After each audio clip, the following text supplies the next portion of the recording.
Fondée il y a plus de 2000 ans, la ville irakienne de Madaïn était une capitale de l'Empire perse. Au centre des ruines de l'ancien palais royal, cette arche est l'une des plus hautes et des plus vieilles au monde.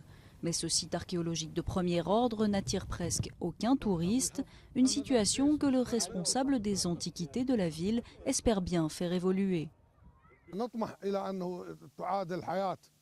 Nous voulons ramener la vie dans cet endroit et en faire une belle destination touristique pour les Irakiens et les étrangers. Autrefois, le palais était entouré de jardins luxuriants, mais la guerre Iran-Irak a détruit les canaux d'irrigation et les habitants ont dû couper les arbres pour en faire du bois de chauffage.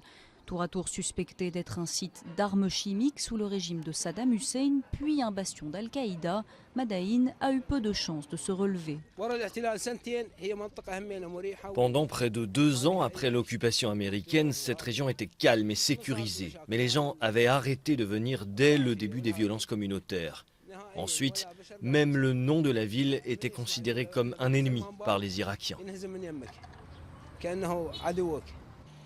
Et avec une telle réputation, les visiteurs ont peu à peu disparu. J'avais de bons souvenirs dans cet endroit. Je venais ici pour m'amuser avec mes amis pour les fêtes comme Nowruz et les jours de congé.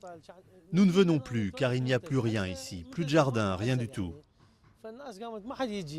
Dans l'attente d'une éventuelle aide de l'État irakien pour restaurer le site, seules les forces de sécurité occupent le palace désert.